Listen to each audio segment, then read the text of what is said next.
Hello, ladies and gentlemen, and welcome to Bugbear's Basement.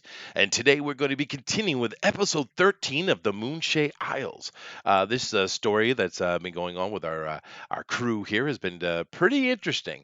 Now, we had a little bit of a down show last week with we did a bit of loot session, but those are important too, and I think they actually bring a little bit of a kind of a washing out the mouth type of effect. But today we're going to try to push on. As you guys might notice, one of our members is not here yet, but he was here, so he exists in the ether somewhere. So we'll give him a moment to try to find his way back in.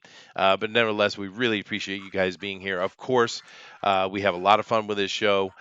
We love role playing, and we love the fact that you guys will sit and enjoy the story with us. It's quite amazing to me, actually. But nevertheless, please check out those links down below, particularly the one at Fanspeak over on Facebook.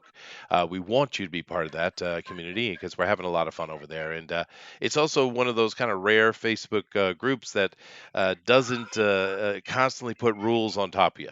We kind of let you do what you want to do because, it's supposed to be fun. Right, so go over there and be part of that. Also, if you want to be on any of the shows that we do, including the Drone Recorded Ultimate Edition, definitely hit up my Twitter and we will get you involved. Now, of course, you guys know last we left our party, they had just survived a psychological adventure, a delve that was not real, but it felt certainly real, and it was quite rewarding at the end as well. But it leaves them in a situation where they are they were dehydrated and kind of beat up, but they've kind of healed themselves up and such. But they have a bit of a conundrum. They're in the middle of the mountains. They don't know if there's a boat waiting. The camp certainly isn't, and they don't even know how much time has passed. This is a problem. So let's come over here and say hello to our players and see how they're feeling after Thanksgiving. Maybe some of them are bloated. So I'm going to come over here to GOP first. And Mr. Corny Tip, how are you feeling, man? I'm definitely not bloated at the moment. That's good. That's good. That kind of moisture retention down around the ankles can be troublesome for you. I know. No, I've been good. Yeah, awesome. Of course, we're also got Slick Jimmy here. Of course, he's playing Laz. How you doing, Slick? What's up, baby? Oh no! Don't do that to me. Don't do that to me now. I do it. I was having a dry morning. What are you doing, Slick? Oh no. Yeah, you know. Yeah. It's good to be here with my Japanese expatriate. Oh, you bastard! You bastard! All right, fine. I see how it is. He threw down the gauntlet. That's what it is. And I don't know exactly how these people handle it. You got my level of sexiness, and then you have Slick Jimmy's level of sexiness. How do you guys just cope with that? It doesn't. Let's just make the ladies shudder. I don't know. Make him melt into a puddle. That's right. That's what it does. And of course, you guys know we also have Peter Smetti with us. Hey, Peter. Buy Alterna. Yeah, absolutely buy Alterna, dude. Alterna is awesome. We love Peter Smetti. But of course, this is Comic Book Bob, dude. How you looking? I like your setup, dude. The skeleton particularly looks terrified. Yeah, that's Doug. Hi, Doug. In case it isn't obvious, I buy at the dollar store. Do you? Is that you can buy that at a dollar store? No way. I bought that at like Pat Catan's or something for like $10. That's cool, dude. That's pretty sizable. Yeah, nice. Yeah. I like the little presentation on the back wall. I think I have read all of those things, dude. Actually, I think I have. Yeah, I own them all. That Hulk right there, the one in the back, the Incredible Hulk, that's like one of the best ever, dude. That is a great comic book. But thank you for being here. And how was your turkey day, sir? Oh God. Oh yeah, right. Pumpkin pie. Oh God, I hate pumpkin pie. What? I hate pumpkin pie with a passion, dude. I can't stand I will stab you through this camera. Whoa. No, I like pecan pie. This is my pumpkin pie, cherry baby. Pie, boysenberry pie, huckleberry pie. Oh, those are good. All pretenders to the throne. All pretenders. No. Yeah, no, some people really do love pumpkin pie, but it's not something I was ever able to get behind. But anyway, dude, thank you for being here, of course. And we also have ourselves What do you say, Slick? We always knew there was something wrong with you. Oh, dude, there's many levels of things wrong with them. Just stick around, you'll figure it out. But goodness gracious, let me shut this down. Bill, introduce yourself before I die. Yeah, That's what I'm Bill, and I'm feeling extra sexy tonight. I got my banaka, I got my pants unbuckled, and I've got my cuffs of my pants all rolled up, and I'm ready to run. what the freaking hell was that? I don't This is- understand. That's interesting, sexy. That's all I have to say. Yeah, Oh my God, I, this melts everybody. Yeah, I don't care how old the ladies are or how old the men are. I'm knocking them over. There are certain ladies you don't want to melt at that sort of quality age. entertainment you can only expect on Chester Busby Channel. that's right. And if you guys knew what Bill looked like, you would understand exactly how terrifying that was. I'm, Jeez, God. I'm stunning. I don't even have a beard. I'm like the rest of y'all. You I got nothing lie, to cover sir. up. How did you know I have a beard? You I don't know. all Does have everybody beards. here have a beard? I definitely got a big old beard going on. We got Bob with a Only beard. the, only the ones of us that are actually manly. I Oh have a God, beard. Zach, I'm sorry. Oh no. No, we know Zach has a beard. How you doing, Zach? What's going on, dude? Hey, dude. Sorry. You been having trouble, huh? You Yeah, gotta just having some issues, and then got it all working. We're good. Everything's good. Awesome. So Zach is- how was your Thanksgiving, sir? It was very full of family, followed by an immediate departure to home where I had to go to my best friend's wedding, and Wow. then I just got back. So Who has their wedding on Thanksgiving? no idea. My best friend does. I don't know. Wow. That's an odd choice, but that's good. I'm assuming you and your little wifey and enjoyed the holiday, and you got one or two kids too, little ones, yeah. Yeah, I got a little one. Yeah. Yeah, she immediately came back, and was puking everything. So Yay! yay! Success. That's cool, dude. Yeah, kids are. It's a weird thing with kids, and I think most of the guys here have understanding of it.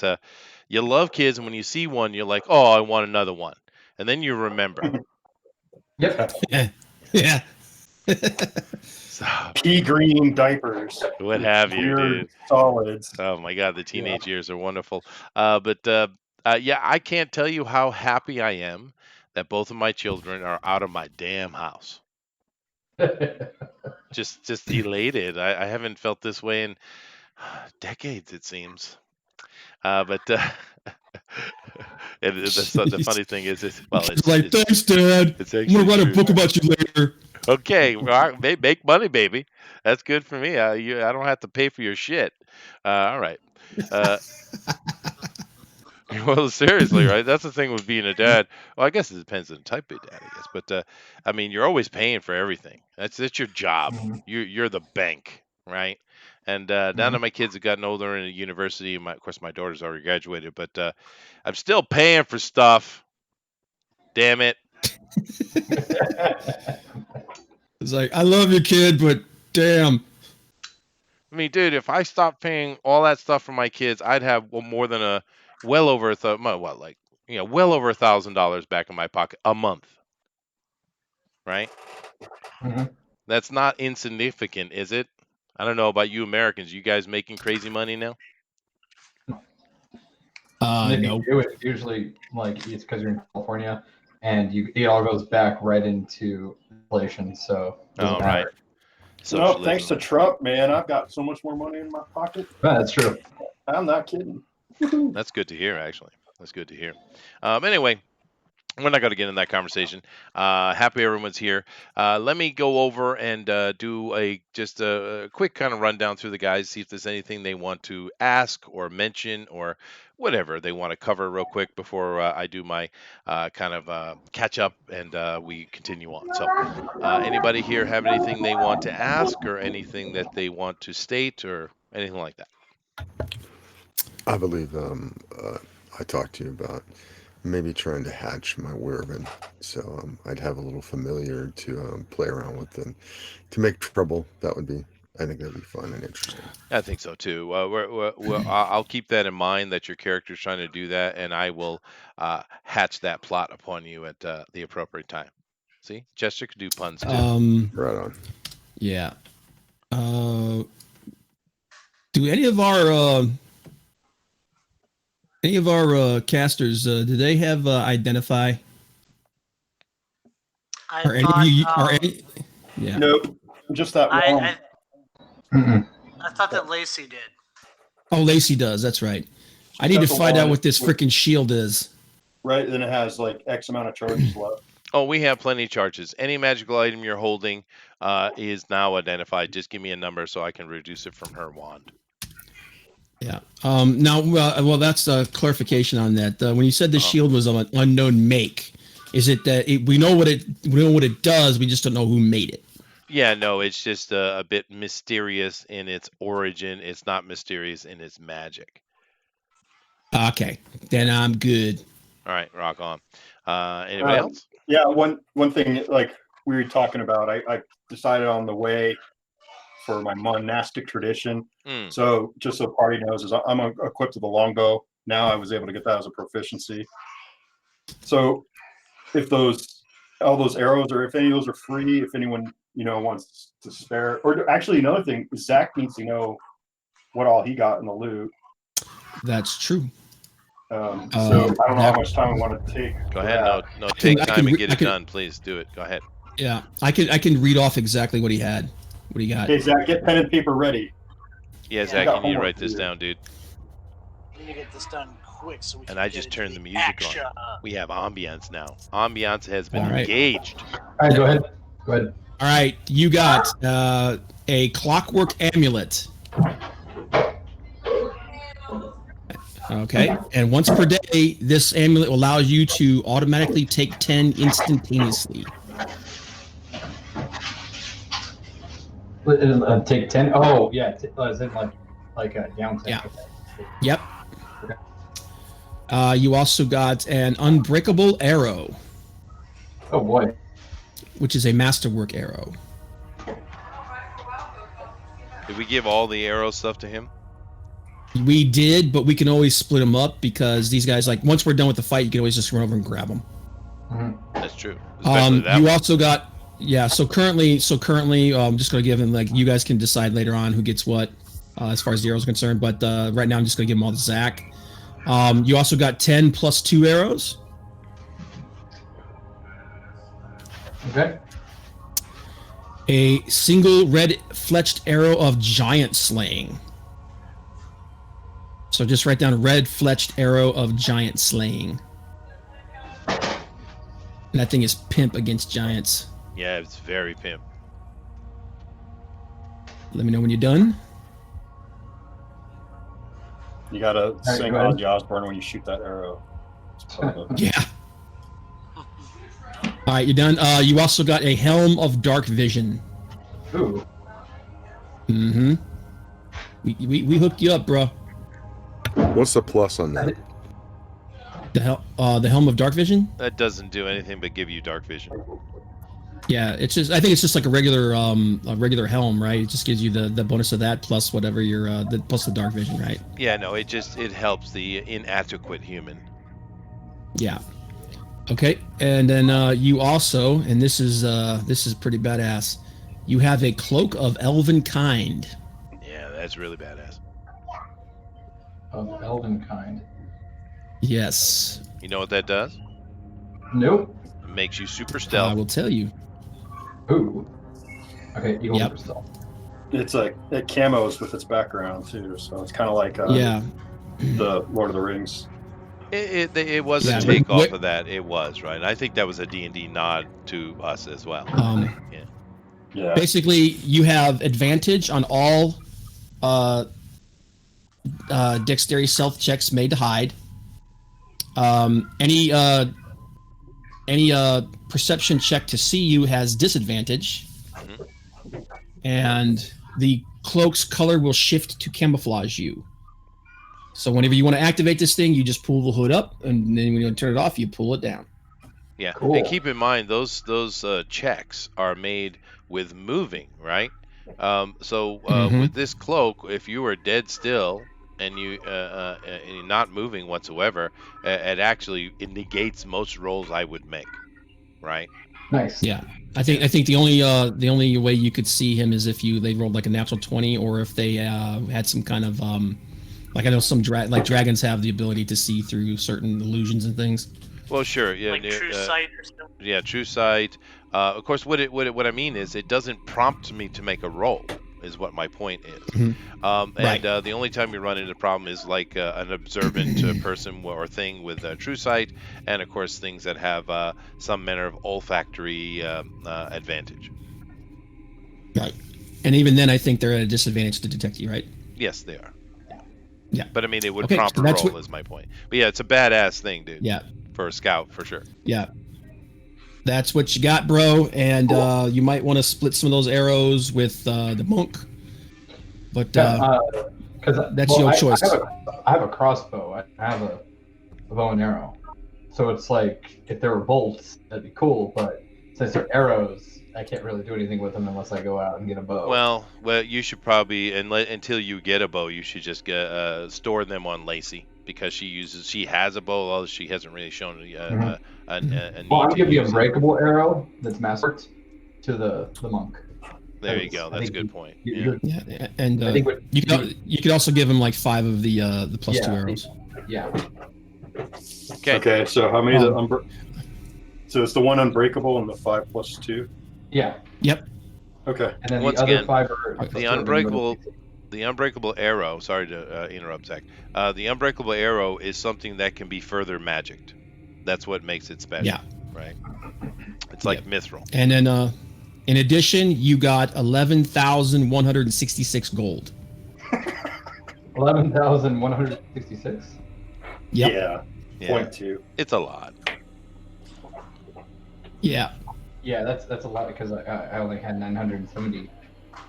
Your guys are rich for sure. I mean, it depends on how. Well, now, of course, the problem with an adventurer, when you say they're rich, if you went and lived the quiet life, you would be, a lord. You could make yourself a small lord. But with the adventuring life and the cost of all our stuff, you're not very rich at all. Yeah. Yeah. That ain't gonna last very long. Yeah, and we were talking about this a little bit before, the economy of a game.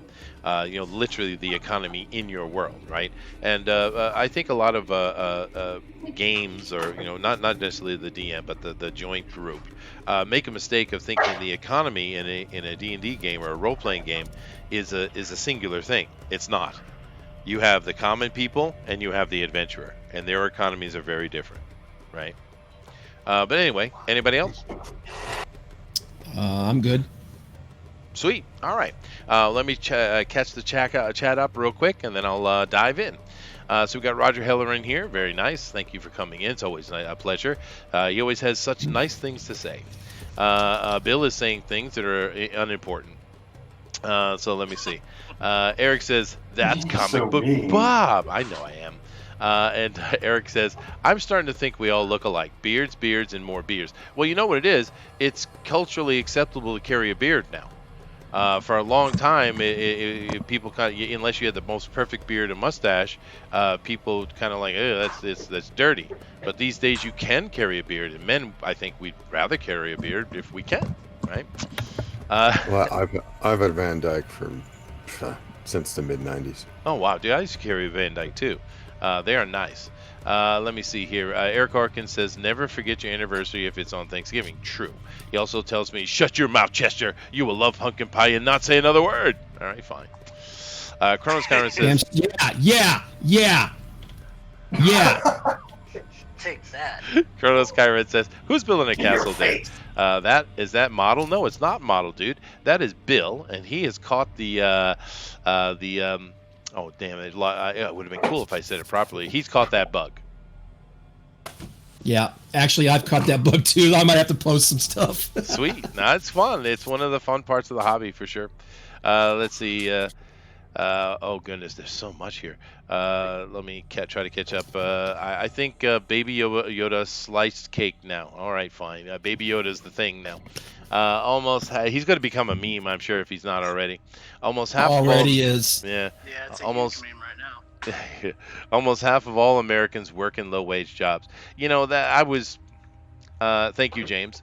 I was being a little bit sarcastic with that statement. I'm well aware that the average family of four before Trump was making $2,400 a month. I can't even comprehend trying to live on that. I understand that with Trump in, this has increased a little, at least, for the average has gone up, but not significantly. I was being sarcastic because it's shocking to me how little the average American makes. It's not right, right? But that's what socialism gives you. So, Kronos Chiron says you should do vids on painting it and building it up. I agree. I think Bob and Bill and Model 3 and all those guys, they should do more and more videos on that because it's fun, actually. I don't have any time to do it. But let's see. Bill responds saying, I was thinking of doing that along with some drawing and painting content when I have time. Yeah, you should, dude. Eric says to Bill, I've been watching Black Magic Crafts channel. His channel is all about creating terrain and buildings. It's giving me an itch. Yeah, right. That's a cool channel. Yeah, I don't know that one, but I'm all for it. Yeah. Kronos Cameron says, I got access to AAA Hollywood materials in Unreal today. Sweet, dude. Good for you. Now, of course, you guys know Kronos is a CG world builder, Unreal Engine, all those kind of thing type of guy. And he's just going on about that kind of stuff, which is awesome. And I'm almost caught up here, so let me see here. Kronos is still going. Yeah, he's basically going on about that, which is absolutely awesome. You should read that. He does have one important comment here. He says, "Yeah, Beard was a hillbilly dumb person.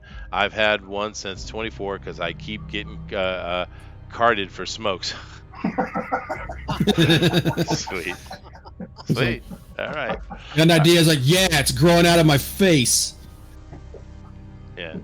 I was just the opposite. I was always big and looked older, and I was going into dance clubs when I was like 16. Yeah. Yeah. Anyway, all right. Now here we go. I'm going to jump over to the other side, and I'm going to start doing our thing, and we're going to let these guys do what they do. All right. So here we go. Now, yeah. As you guys know, we are in the Moonshae. Of course, we haven't mentioned in a little while, but I'll mention it again. There was a whole bunch of troubles between the peoples, and they've kind of united themselves because somewhat after the spell plague ended, the main area of the Moonshae, the biggest island of Serafal, saw the return of the Eladrin, which are basically the true elves from the Feywild, and they didn't come back friendly; they came back heavy, and they're basically either fall under our rule, leave our territory, or die. And this created a lot of problems. But we're over here on Moray, and our problems are a little bit different. Now, I mentioned that because it's the overall thing that's happening throughout the Moonshae, but also because half of our party is from Serafal. So, more than half. But nevertheless, you guys know that the city of Cork fell because we have werewolf problem, and of course it's all coming down to the fact that we have gods walking on Earth, which is never a good thing, on Faerun, or on Toriel. And of course Malar is the one going around and creating the werewolves, but he has been doing it against his will in a way, because we've seen that Sylvanus has lost his damn mind, and he's up to something. He's behind all of this, and because this is an overarching problem, and the party, was sent to retrieve this amulet, because this amulet is a major artifact actually that causes consternation to gods when they're in the presence of it. It doesn't kill them, but it makes it very uncomfortable for them to be there. And there's a lot of other rumors around what this thing really is, but it kind of helped Moray escaped the worst vagaries that came out of the time of troubles long ago. But they were sent to go find it after all their other adventures, and they did find it after a harrowing experience inside a psychic illusion dungeon, right? But here they are. They find themselves outside of the dungeon, the delve, and were very tired. They're body was covered in dust. Their lips were extremely parched, and they have taken a day or a long rest to heal up and get some fluids in their bodies and stuff like that. And of course, they found a lot of treasure because all the people who had tried to get in this dell before failed, and their bodies were just lying in the hallway. So they collected all their stuff, as the murder hobos they are, and that's where we are. So these guys, basically, if we go back to our map here real quick, you'll see that on the map of Moray, and if you look up the top where Denon's Delve is, the northwest, most northwest corner of Moray, they are right there. And they did send a scout out to see if the camp that had been set up was still there. It wasn't. So they don't know how much time has passed. They don't know if the boat is still waiting for them to the west in that cove you see over there.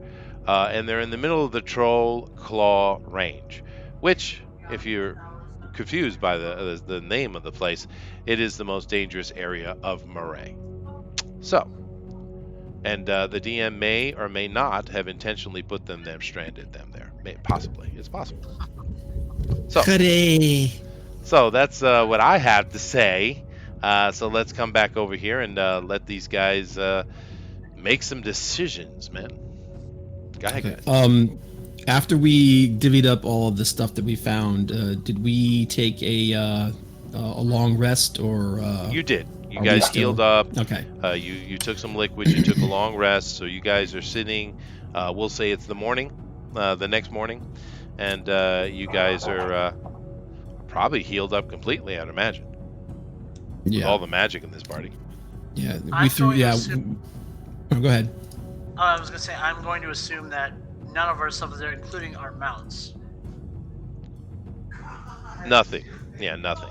Okay. Yeah. So we have Billy Jean. I know. I'm very. Oh no! They took Billie Jean.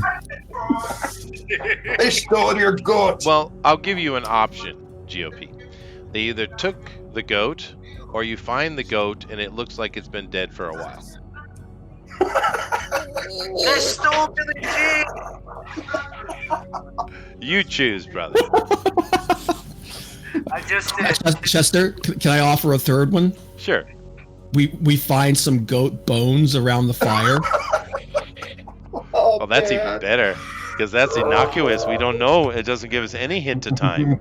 Oh, I like that one. What if Billie Jean chewed through her rope, and she's been hiding out in the forest, and you can have him roll for finding.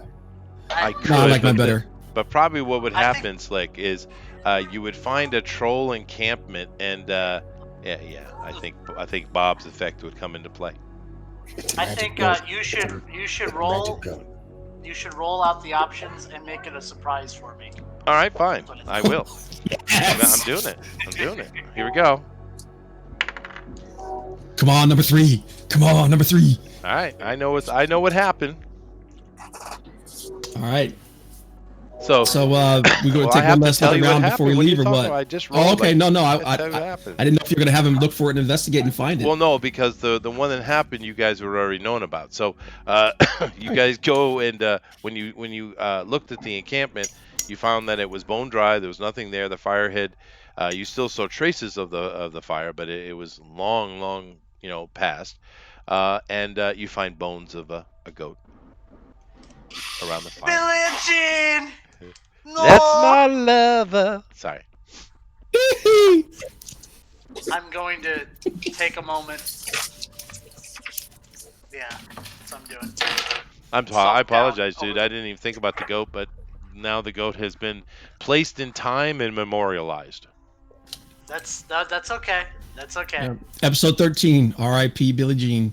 Yeah. All right. Oh man. Billie Jean. So sad. All right. So. Okay. I'll come up to Courtney and say, do you need a moment?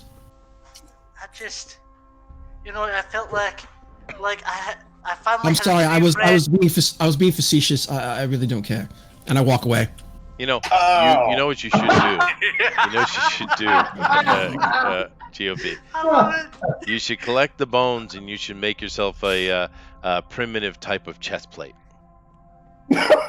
That'd be too painful. Put a feather in your head and go around and go, ooh, you'd be good to go, man. I am a cleric. You could talk to the goat one last time. Oh, goodness. Well, considering my character couldn't actually talk with animals, but yeah, no, I think I You think knew the everyone, language of F's, love, though. Yes, everyone F's in the chat for Billie Jean. Yeah, F's in the chat for Billie Jean. Wow. And does anybody wonder where he got his corny tip from? I was gonna say, man, this is do you hang out with Joe Biden, man? What the hell, man? Whoa, there Hey, you go. my character never did anything with that goat, as far as he is aware. But Zynga. All right, so let's get serious here for a moment. You guys are in front of the entry to the delve, and you are, pretty good shape, and you're laden down. Of course, you guys have bags of holding, so you're good to go with that. But you're laden down with goodies, and you are a very effective combat force right now. But you are in the middle of a range, so you know there was a boat supposed to be waiting for you to the west, and that's all you know. Could you put the map back up real quick? I can.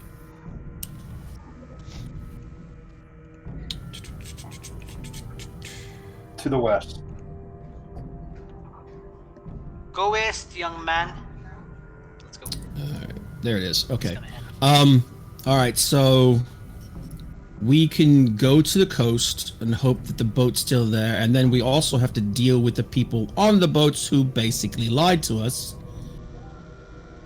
Or we could try to traverse through the Trollclaw range from the point that we're already at to get back to Dinale or Kaer. Well, if you get to Dinale, Kaer would be the closest place, and if you could get to Kaer, that would be a safe spot for sure. Yeah. Well, because go ahead. The boats were from the city, so the boats were like our people. I thought it wasn't the I thought those the guides were already there. They were arranged. That was arranged through the king, of course. And the king had put in charge of the situation his person most advised and understanding of the Demon's Delve, which is why he was chosen. And of course, that was Yavir, this fella right here. So the king authorized it, but of course he didn't organize it. This guy did. Yeah, and but the people who were manning the boats, were they part of the that expedition crew? You have no clue. That guy did it. Everything was set up by him. Okay. Yeah. All right. So here's the thing. If we go back to the cove and the boats are there, that's going to be faster and it's going to be safer. But if we go there, we've still got about 3 days worth of travel, Chester. I'd say it's a good 3 to the boats. days. If we look at it here, that's probably about to Kaer as the bird flies, it's about 40 miles, which was, that in a good situation is 2 days. So, but you're heading through mountains. It could be a week, dude. Yeah. But here's the thing. If we go back to the coast and they're not there, we have to traverse all the way back. Why wouldn't they be there? I say we go back to the coast, get on our boats, and ride back to the city in a lap of luxury, or relatively speaking. Okay. We don't know if the people manning the boats are in on this. Why would they be? They're all from the city. They want us to succeed. It's the hucksters that they hired. I don't think they're not part of the overall establishment that we're working with. True, but keep in mind, just a DM advice, Yavir is the guy who was put in charge by the king to get it done. He obviously knew what you were walking into. You guys are not stupid. Yes. He is in charge of the expedition. Yes. Why would he want I'm thinking it's he may be part of this assault by the Black Blood. Yeah, and not only that, knowing our luck, he's probably either going to ambush us or there's nothing there. Yeah. Besides, mountaineering's fun. Get with trolls and If you said the forest, I would say yes. I would say, me personally, my instinct is telling me to go straight through to Camaret. But that's my opinion. What do you all think? Well, another option would be is if the boats are there, and it turns out this is treachery. We can handle that. Mm-hmm. Let's take the vote. All right, so that's one vote to go back to the coast. And teach Yavira a lesson. That's one vote to go back to the coast. Anybody else? Votes are my vote. All right, so 2 for the coast. Laz, what do you say? I will follow as you will. All right, so now it's Zach. What do you say? Awesome. I mean, Boron. Thanks. A vote of nothing doesn't help us decide, Laz. Moran, Lacey, what are your choices? I don't believe that votes are. Would you rather I make my own way and have you follow me? Oh, there you go. There you go. Lacey. Sure. Lacey's opinion is very simple. She would not believe that her uncle would have any kind of ill will toward you. But the uncle is not the problem. It's the man he put in charge. She gets that, but she's a kid. Okay. Moran? I personally don't think the vote's going to be there. All right. That's 3 against 2, so it's to the coast, I guess. To the coast. All right. All right. You guys obviously have never met me before. All right. Yeah. Baran, you are our scout and our eyes and ears. I can help you in the wooded areas, but in these stony crag areas, I'm not going to be much help. So. All right. So I'm scouting ahead. We need a marching order. I'll go. I'll bring up the middle so any of my heals can hit everybody. Okay, I'll cover the back and just make sure we're not ambushed. Okay, Lacey will take the front with the scout out, and the wee little wizard and halfling are somewhere in the middle-ish. Mm-hmm. I'll be in the middle towards the back. All right. So you guys travel along. You travel the entire day, just like before. You weren't able to quite make it the distance, so you guys set up camp for the night, and you guys put on patrols or watches, for the night, and nothing happens. Once again, you guys came through here, and it was very peaceful. There's butterflies and beautiful, there's no flowers because winter is coming upon us, but it's just a beautiful vista. It's peaceful. You don't even see predators, and but you set up your camp. You wake up in the morning and to do your normal process, and there's no trouble in the night at all. And you guys spend the next half day up until about lunch, and you get to the cliff that you had climbed in the beginning, overlooking the beach where the boats were, and of course, there are none. Mm. I knew it. Of course you did. Well, I think that pretty much answers everything. Yes, back the other way. Double time. Yeah. You guys do have a map. Let me bring the map back up so you can look at it. You do have a map. It's unfortunately not much more detailed than what I have here for you. But you guys do have this map. So you need to make some decisions. Now, if you take a northerly route, because right in the middle, past the delve, right, you notice there's an actual mountain range that spikes down here, and that's a big one. You guys can see it from where you are, and you obviously don't want to be climbing up into that mountain because it's just going to slow you down. Now you can try to go to the north and go around that way and come down to the Care. It's probably the most direct path. But you do have to head through a lot of wetlands here with lots of little rivers and little tributaries, a lot of swampy, marshy land. You'll probably run into moors. And of course, does anybody here have arcane? I think several of you do. Yes. Just give me some arcane rolls, some survival rolls. If you have anything like that that applies to trekking, mapping, creatures, things like that. 18. How many did you want? I just want one. Just pick which one's best for you. Okay. 18. Okay. 2 18s. Anybody else? And that's on arcane. I know Okay. the scout has rolls for this. Yeah, I did a survival and it's 20. Or no, 21, sorry. 21. Okay. I'm helpless. That's okay. Not everybody has those skills, and that's fine. Lacey doesn't either. All right. So between the three of you guys, some things about this terrain, but also about the things that live in this terrain. Now, of course, it's called the Troll Claw Range for a reason. It's not just one of those metaphoric names. It literally, because it's crawling with trolls. Of course, you guys know that trolls' favorite place to be is in wet, swampy area. That's their go-to, right? Now you can find mountain trolls and hill trolls, and you can find trolls all over the place, of course. But if they were to choose their paradise, it would be a swamp, right? So you do have the northern path, which would be quicker, but it's going to take you through a full 2 days probably of swamp travel. Now, if you go to the south of that range, you're not going to be dealing with any of that kind of terrain.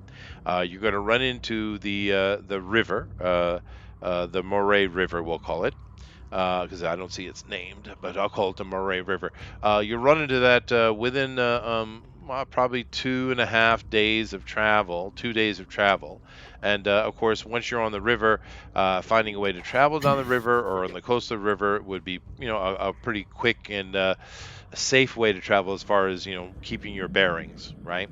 But of course, you don't know what kind of threats would be the south of that mountain range. But and do keep in mind that there are some rivers over there, but there is a path. You can see that if you hug the side of this range and you head down and you hit that tip of that river, you're going to stay away from swampland pretty effectively. Okay, but it's going to take longer. It's going to take, I'd say it'd take a good 75% longer, yeah. Okay, so we're looking at for like 3 days versus like a week. Oh, no, just to get in the river, you're looking at probably 4 days compared to 8 or 9 days. Oh, okay. And we really don't have an idea of how much time we lost when we were in the delve, do we? No clue. No. Now, if someone here had some intelligence and a specialization in cosmology or, astronomy or something like that, I would let you have a roll, but no one here has that, so. All right. So we have two choices. We can go through the swamplands, and it would be faster, or we could try to go through the river, and it would take longer. What if we mixed it up and went around the coast and then cut across at the base of that peninsula? I think that's what we're talking about. Is that the river route, or is that? No, that's the coastal route. Well, no, it's not. That's going to the river you see there in the middle of the okay. No, I didn't mention a coastal route. Now, you guys could head to the coast, or you're on and just stick to the coast and walk your way around. That's probably a 2-week journey. Well, no, actually, it'd be quicker. I'd say it's probably about 7-8 days. Yeah. Because you wouldn't be dealing with mountains at all, but you would have to deal with whatever you would find on the coast. So that might even be the safest route. Looking at it. Mm-hmm. I'm actually partial to the coastal route. Beach days. All the beach days. I think. No, I don't know if we're really prepared to go to climb. We have to get through these mountains, through the passes, but do we have gear for that? If we deal with harsh elements or whatnot? We're as ready as we'll ever be. I mean, if we follow the coast, all we have to worry about is coastal temperatures and whatever we'll find along the coast. Right. And you can't assume that. And it's going to be about an 8-day travel. And you can't assume there's going to be beach travel the whole way. It's probably not. So it's probably better to stay at the top of the range than down on the water. But nevertheless. Yeah. I think, I'm just thinking. What's that? I think the river is our best option. Okay. It's the quickest for damn sure. And if you guys can find some kind of water transport, that would be really quick way. You might be able to do in 3 days. I think 4 days. Well, two things. We've got to get this. We've got to get this medallion back. Is there a pass? Go ahead. What was that? Is that? there a pass? Is there a mountain pass? You have no clue. Well, every range has a pass, so if we were to go from Denon's Delve to the headwaters of that river, it would be the quickest. That's planned Once too. we get That's over the range yeah. to the headwaters, and maybe there's a village or something around the river. Well, that's the plan to head to the west, south, and around through the I guess those are forests or whatever. The Brazil Marsh? We don't want to go through there. No, where it says Moray. Yeah, so that's part. I see what you're saying. Okay. The quickest path is through the marsh. It's most dangerous. I think the second path that he mentioned, down the river, takes a little bit longer because we're kind of taking a little bit roundabout way, but it's of moderate difficulty. Whereas the coast will take us longest, but it'll probably be the easiest route and safest. Right. Do you want? Are we talking the north to the east around that peninsula, or are we going to the south, to the west and south around the full range? Yeah. Look, you see my marker here. I will lay it out real quick. You guys, of course, will bring back the path you have brings you back to Denon's Delve anyway. So from Denon's Delve, if you head directly east, you'll go through these marshes here, and you'll be able to come down, hit that coast, and go right into Moray. It's pretty quick. If you come down this way and you hug the range and you get to this river, which you can skirt past the marshes that are coming from rivers off to the side. You don't have to get into those southern marshes. You can skirt it, get right to that river. If you can either follow it or find a way to travel upon it, that would be the second fastest probably. And then the third option is to simply go from Denon's Delve and just go up to the coast, hug that coast all the way around, all the way down over to here. So there are your options. So we have the safe route, or we have two dangerous routes, one of which is faster than the other. Yep. So if we're going to go through, I think going to the river is the best of those choices. It's my choice is either that one or to hug the coast. Lacey agrees with the river one. That's her vote.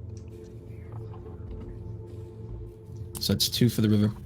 I maintain my river vote. So let's go, river. There you go. All right. I would go over the mountains to the river. We're all in agreement. There you go. All right. Cool. So I will bring it back over to us because I don't need that until later, possibly. Don't do that. All right. So you guys head back. It takes you. You've done the trip a few times now, so you can do it a little more speedier, and you actually get back to the Delve in a day instead of having to waste an extra morning on it. So you make your camp, and you break your camp, and you start heading south. Now, you guys are adventurers. You know how to travel. We're not going to bother with the navigation or any of that kind of stuff. So you're traveling, and you travel a day, and now as you get away from the Delve, heading east, away, you're going southeast. You notice everything starts becoming a little harsher, a little more rugged. You start seeing some predators. Of course, they're just animals, so they stay away from you in general. It just that beautiful kind of peaceful aura that you had was in from the coast to the Delve is gone, and you're seeing the true face of the Trollclaw now. Now it's not a nightmarish landscape at all, but it's certainly more dangerous. and you get yourself right down to the very foot, the edge of that range, and you see this big mountain range. It's odd because it's very hilly territory where you are. There's plenty of some hills are quite big and some are small. It's rough going, but this mountain range just seems to stick out like a ridge on the back of a boar out of nowhere. It's just really really big and tall and sharp, and you don't want to have anything to do with it. But you get to that very edge of it and you make your camp for the tonight. Therefore, what I need to know from going forward is who is on watch. I need to have watches because I need to make rolls. We don't need to because I'm going to assume every night I'm going to cast Lamon's tiny hut on us. Okay, So we are safe at night. there you go. Well, I think we should have. I actually say it's okay. I still think we should have watch just in case. Well, no, it's Because you don't need it. It's possible for something to stumble on it. No, Have fun watching. not really. It's actually he's right. It's completely safe. Yeah, I mean you can if you want, but I mean he's right. Sweet. Okay.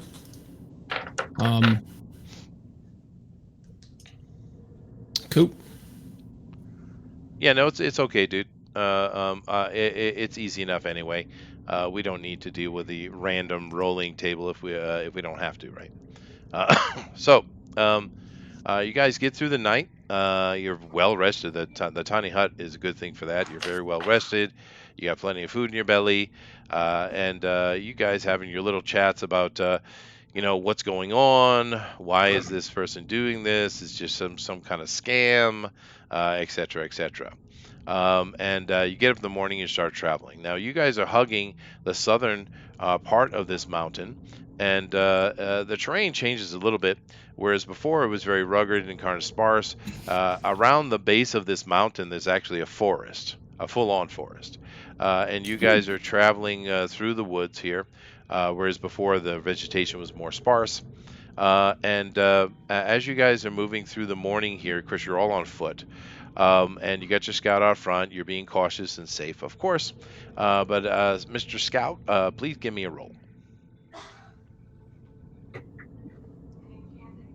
Mr. Scout.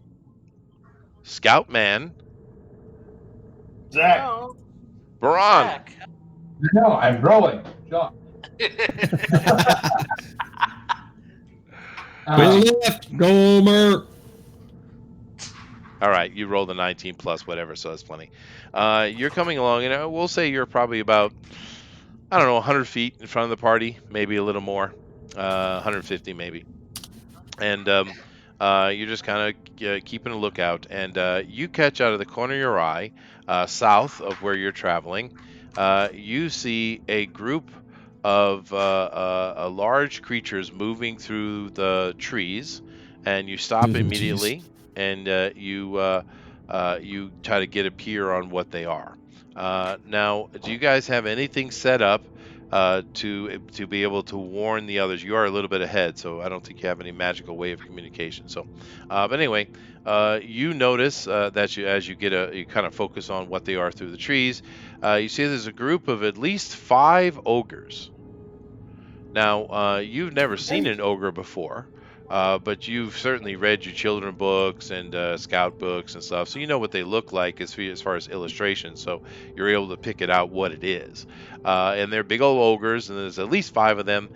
Maybe it's a family unit, you're not sure, but they're just kind of moving along about, I don't know, less than 100 yards away from you, and they're just moving to the east. Oh boy. So very, very carefully and silently, I make my way back to warn the others that ahead of us is basically a family of ogres. Do you pull the cloak? Oh yeah, pull that. All right, so you pull the hood over, which is an action, but we're not in combat. But all right, you're able. You don't need to make a roll at all, even though you're moving because it's too far away. So you get back to the party. You guys see him coming up, and he kind of comes out of nowhere almost. and when he pulls that cloak off, and you guys see how effective that cloak he's wearing is, and he comes up and says, What the hell, man? What the hell? Don't do that. Expected a lot more, Adderall. So there's a family of ogres in our path heading east. same direction you are. All right. I'll- How close are they? What? How How close are- Oh, 100. yeah, they're probably 100 yards or more away, forward of you guys right now. I always heard they Well, were like onions. Is this true based on your observation? Yeah, if we end up fighting them, you could cut one open and see. Fair enough. Are we going to intersect with them? Do you think? Not if we keep our distance. All right. If we could follow you, we could try to keep our distance and keep stealthy. Or we could just wait a bit and let them get ahead. Did Baran notice, like, if they were moving, like, at a pace that would either match our timeline or slow us down? They were traveling at a normal travel pace, which would outpace you simply because they're much larger, so their movement is quicker than you. Yeah. Okay, so yeah, no, like, if we just keep a modest pace, we shouldn't intersect with them because they should just naturally get ahead of us. Okay. If anybody else, unless anybody else has another idea, I say we proceed with caution and just keep an eye out. You guys are, as you're having this conversation, making decisions on what you want to do, you're all a little bit startled, and you all look up above you, and high in the sky above you, you hear a roar, and you see what looks like a red dragon flying above Oh, you. jeez. Oh boy. Is it way above us or is it like coming down on us? Well, you don't know that you have the judgment to judge the aerial things, but I don't know, a mile or less. Put my cloak on. It's Ooh, quite yeah. high. It's way above you. Yeah. Is there I cover? say we all try and stealth, try and get out of the view of this thing. Yeah. I'm just gonna like kind of take a step to the side, and I'm actually going to disappear because I'm a freaking elf, and I have Mask of the Wild. You do. Anyone else try to make some kind of stealth roll? Let me make a joke roll for our girl here. Wow, she got a natural 20. This is starting Oh off my a good gosh, day. you're so talented. Good day. Were we supposed to run? Were we supposed to roll too? Yeah, just do a stealth Yeah, if roll. you want to get out of the vision of now, if you guys Well, aren't aware, I dragons have- have some I of the have a best cloak. vision in the game. They I have do, a cloak but that can go to like shadows. Yeah. No, I would say just kind of hug yourself against the a tree or something. You do have the cover of the forest. Am I supposed to roll? You can roll a stealth if you'd like. Go ahead. Okay. I'll do 20, man. 22. Holy shit! I got a 20. I got a 20. I Sweet. got Natural 20 that. Holy crap. Everyone's getting 20s. We're wasting them on unnecessary Yeah, I know. stealth rolls. Never Damn it. I need them. All right. Oh, When we okay, leave well, the dragon to the Oh, hey, man. fine. I got a natural 20. Yeah. Great. Now, Okay, well, make sure you notate that because that's XP, man. it is XP. Yeah, Oh, you yeah, guys that are is. 6th level now, so that's times 100. By the way, level times 100. So that's you just got 600 experience 600. points. Right. Oh, wow. But anyway, so you guys all hide at various levels of success. And keep in mind, we are in a forest, but this is not a dense, as in marked on the map as a forest. So you guys can see what's above you, and of course, things above you can see well, you have more cover than that thing does, obviously. But it just keeps on trucking, heading east. Why is Oh gosh, that's too much of a coincidence. They're all headed east. everything's heading east, including us? Oh. That's a good point. Mm. Is there any way over the mountains? Are there any passes? Can we Can we climb them? Is there any way over the mountains? We're not climbing the mountain. That would be rough, dude. You guys are not you're not really Yeah. equipped for that. And I don't know, and it wouldn't be faster anyway. You'd be slowing yourself down. Yeah, I think we should just press on to the river, hope that we can find some means of going down it. That was the plan from the Right. beginning. We need to stay in stealth the entire time. I think we need Too much to. head in that direction. We need to assume Oh yeah, that we need to assume that we're going to be. I think that they're all headed towards Dinale also. it's very possible. So once we get to the river, we need to be extra careful. Getting out on the water may be a bad Yeah. thing too. But let's keep Let's going. Okay. let's be on the highest alert as we're passing through this forest as well. So you move more cautiously. That's fine. Yeah. You still got your scout out front, I'm assuming. And Mhm. you guys keep traveling. You've been traveling quite a while. It's getting to the point that normally you guys would stop for lunch. Do you want to stop for lunch, or you want to press on? I can eat rations while moving. You can. I'm just asking the plan. Press on. I'll actually look at everybody as we should probably just rest up for a second. We don't. If we run into something, we don't want to be half dead, half tired. All right. You guys, it's actually the scout is aware of these things. You guys have been doing this for quite a while now, many months in game time. And the scout does come back and ask that kind of question. You guys decide to take, just a little break, a little lunch. There's actually a gigantic boulder because this forest here along the southern part of this mountain range is quite sylvan in nature. And there's a gigantic boulder with an overhang, and it's a perfect place to set up a little fire and stay out of view. Now, as you guys have your lunch, you guys notice that in the sky to the south of you, you see far away. It's too far for you to make out, but there's a lot of. You don't know the size of them because it's too far, but there's a large flock of big things moving to the east. Flock of big things. Yeah. It's ambiguous. Are these big winged things? Big wing things, yeah. It's a whole herd of rock. Oh, for God's sake. I mean, a whole Jeez. flock of rock. Well, no, if it looked like a Oh, bird, I'd say it looked like a bird. It's not quite bird. All right. Yeah. All right. Well, we're definitely going where the party is. It's about 1 million dragons. Well, it's not that Oh, many. hell no. It's not Right. that many. Yeah. Like, okay, here's the plan. We steal a boat and we leave the country. Okay. I Um, mean, that's been possible since the beginning, but you know. You guys finish your lunch, and you keep pressing on, same type of format, and you press through. And during the day, until we get to nighttime, the scout several times has to come back and talk to you guys, which is impede your movement forward, of course, and reports various things. You see more ogres. You actually spotted your first troll, and it was actually a group of trolls. And for the most arcane of you, which would probably be Laz, in your general studies, because well, no, Laz is a sorceress, probably the cleric then. In your general studies, trolls don't tend to travel in big groups. It's not their nature. They can hunt in packs sometimes, but to just travel, it's a bit weird.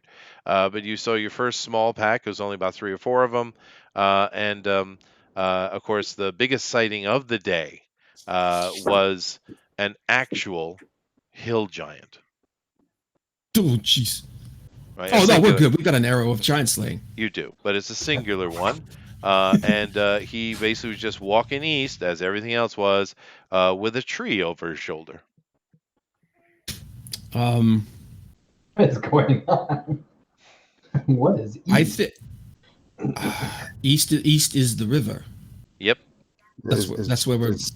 Is Sauron marshaling his forces? What's going on? I'm going to actually, once we're ready to bed down for the night, I'm going to send a message to the Jarl. Okay. How you gonna go about that? I went down. I have the ability sending, the spell sending. Sweet. Okay. But I'm not going to do that until it's like the end of the night. It is. You guys are camped down for the night. The only question I really have for you regarding this is one: are you making fires? And two, who's on watch? Oh no, you got the tiny hunt. Well, actually, no, it I doesn't want to be matter. on You watch got the tiny anyway. hunt. It doesn't matter. I missed the last few minutes, by the way. So, did I miss So anything Oh. important? essentially, it appears that all these evil creatures are being called to Dinale, but they're all being called to the east, which is the direction we're going. We're looking at hail giants, ogres, dragons, a flock of giant seagulls, or something. We don't know. And yeah, it's not looking good. Where it looks like I'm For thinking friggin' Dinale's under siege, but that's what. well, it's either under siege. Yeah, it's either under siege or it's about to be. Yeah, and Yeah. you see how much time we've missed and what's happening. So Yeah. But yeah, so as we bed down, I'm going to go ahead and I will cast Sending. Let's see here, where you at? Which is one of my 3rd level spells. be right back. Okay. And I can send a short 25-word message to a creature that I'm familiar with. Mhm. And when the creature hears the message in its mind, it recognizes who I am, and it can also respond to me the same. So 25 words or less. Okay, go ahead. What's the range on that? It's anywhere. Range is unlimited. I think it's plainer, but go ahead. Yeah. I don't think you can send it over planes. I'm not sure about that because there is a greater sending spell. Yeah. Well, I'm not. I don't know. All it says is that the range is unlimited. Okay, it doesn't matter anyway. You're not that far. Yeah. Yeah, go for it. What do you want to say? Okay, so I send the message to Y'all Kendrick. Okay. We have Y'all Kendrick. We have the medallion. I'm actually counting these off as I'm saying it.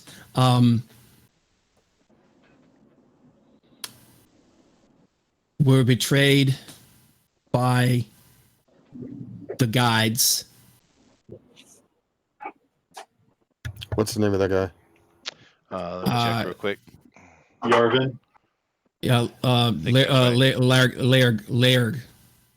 No, his name was Yavir. Yavir. Yavir, okay. Yeah. Yavir, okay.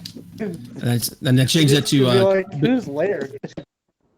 yeah, change that to betrayed by Yavir. Mm-hmm. Many monsters en route to you. What has happened? That's my 25. Okay. Excellent. You feel your sending reaching out, and it does not connect. Oh, shit. I mean, he's dead, doesn't it? It's too late. It either means that he's dead or that something is interfering with the sending. Like if there's an anti-magic bubble or something, it's possible that could be blocking the sending. I have the ability to fly. For a very limited time. Yeah. Well, could I go up to over and look over the mountains and see what I can see? What is the time limit on your flight? Shit. He's got wings.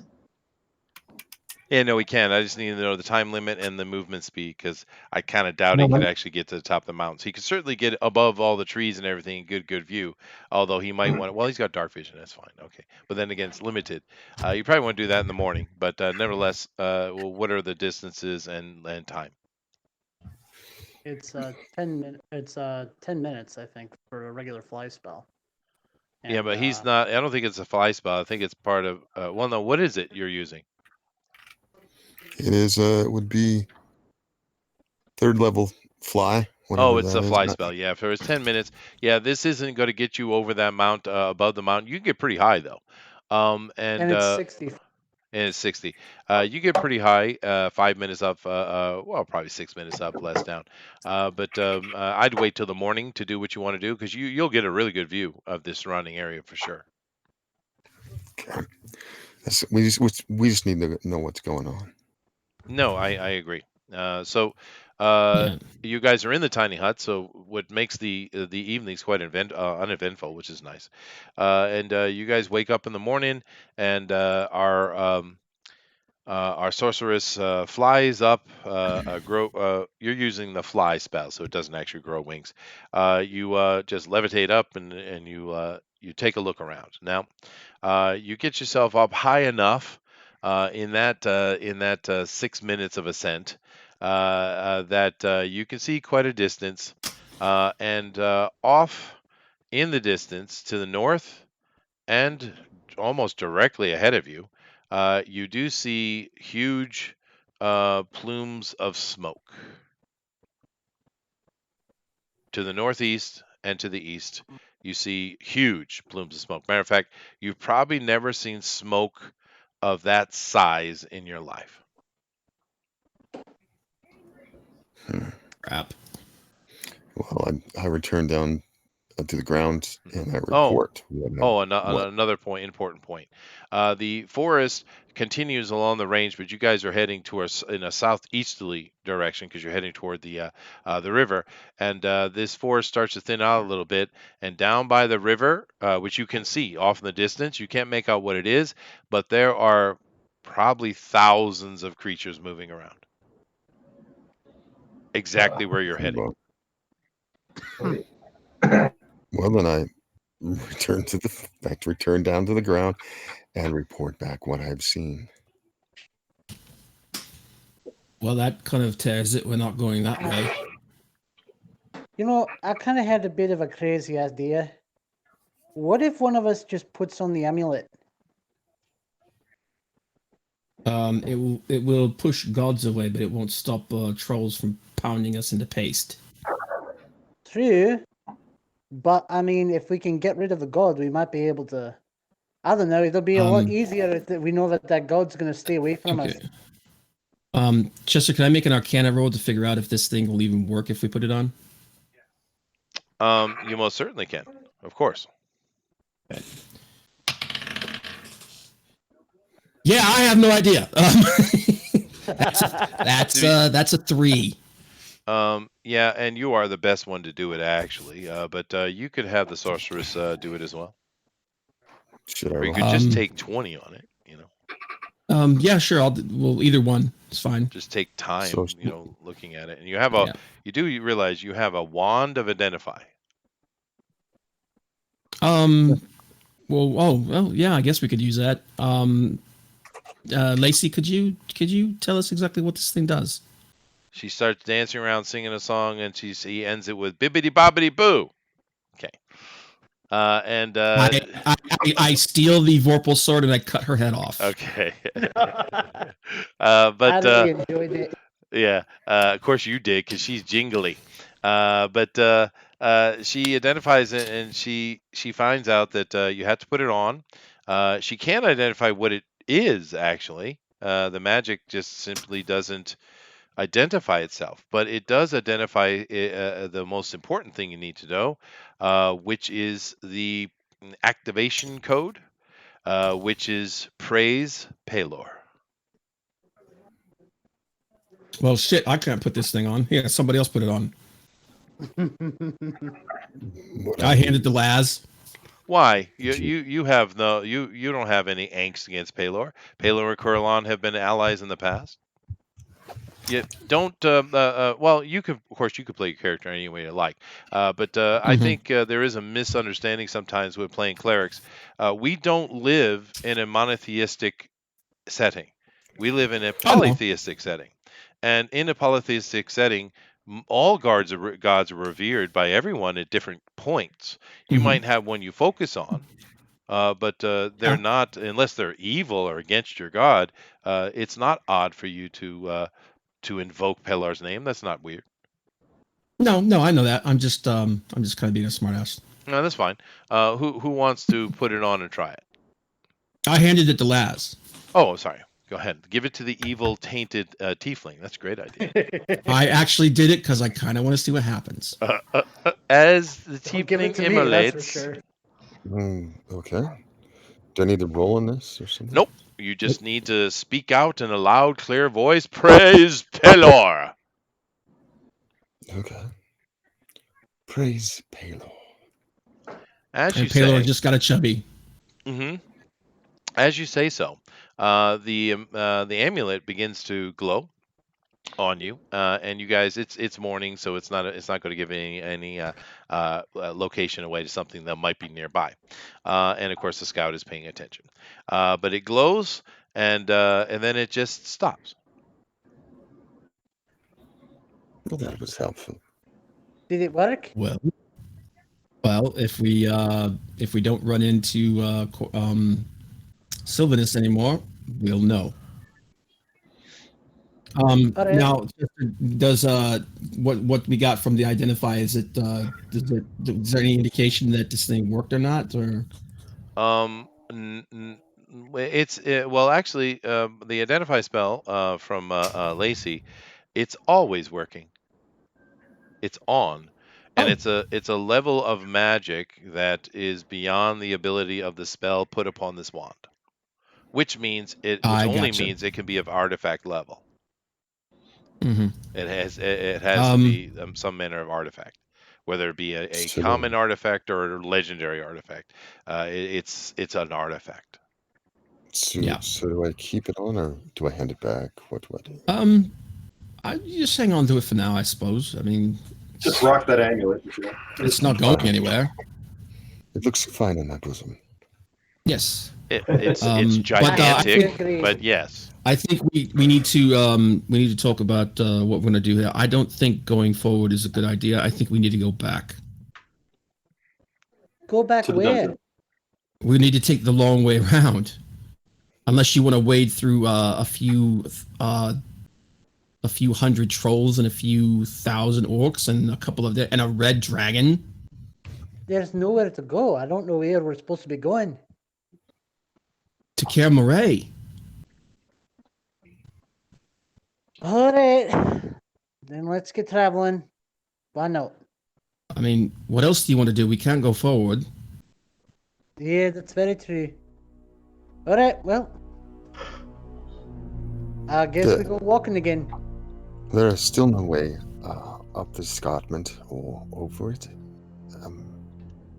We need to find a better The path. only thing we could do would be to try to climb the mountain, and we're not equipped for it, and we'll probably die.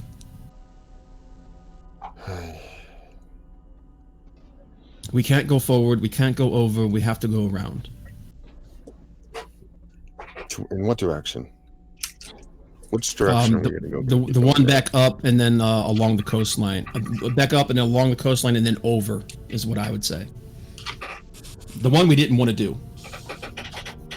Through troll country. Yes. The good news is all the trolls are probably in front of us. Yeah. Yeah, no, it's probably a safe passage. All right, let's go that way. The only other option would be to skirt the coastline, and that'll. I'm sorry. Go ahead. Let's say by the time we get around there may not be a Kaer Morhen or Dinale left. We have to go somewhere.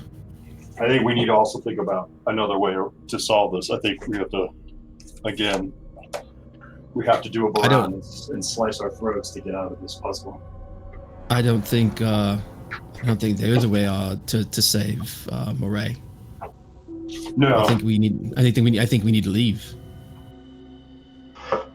Now, as you guys are having your conversation, let me just come over here real quick and do this. As you guys are having your conversation and trying to make decisions on what you want to do, which is, of course, what you need to be doing. And about good 15, 20 minutes has gone by with this conversation, right? Just trying to make decisions and plans. Let me do this real quick. You guys, one of you, probably the scout, notices that floating in the air, kind of behind you in a way, of your conversation, meaning to the northwest, you see this floating in the air above you, quite quietly. Oh, Baby Yoda? no. Oh. It's angelic in a lot of ways. That is That looks like an angel. What do you guys want to do? I hit I'm Adderall. I like jab Adderall in the ribs, kind of, Like, Oh yeah. All What- right. what? So write up a new character. All right. Go ahead. Is that I'll whisper. I'll whisper. Can I I am attempt? half. I I am think half that's who we Asimo. just asked for. Can I So- attempt to seduce? Oh, for God's You sake. absolutely out of your damn mind.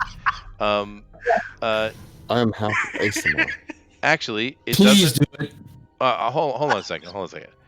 I need to know what Laz is doing because it doesn't respond to anybody else. Last summoned it. I am half Asimo. I can attempt to speak with. I speak Celestial. Oh, there you go. Rock on. Go Please for it. do. Greetings, kinsman. What is thy nature, and why art thou here? Do not call me kinsman, tainted one. I have been sent by my lord. How do you command me? oh boy. I sigh, Well, this should be of course, fun. because that's the usual I get from celestial beings. We need guidance as to how to go back to our Lord here on this plane. Who Can is you your give us lord? assistance? Well, what's the name of the Jarl? Jarl Kendrick. Oh, the Jarl Kendrick. Doromir Kendrick. Can you tell us? Is he still alive? Is Denegal? Does Denegal still stand? Is Kaer still standing? We must know what is beyond the mountains. You ask your questions, and it seems quite irked to have to even be here. But it obeys and it disappears. Now, the only person here that would notice this would be the monk. It doesn't actually teleport; it just moves really fast, much faster than you can move, and you know how fast you can move. So it just disappears from in front of you. Everybody here is, it's angelic, sure. But our cleric actually knows exactly what that is. That is, and that right there is an arc avatar. Oh shit. That which means that that's like a CR 28, something like that. Yeah, that's instant death if we piss it off. Yeah. So ask it to banish Sylvanas or to help with Sylvanas's containment.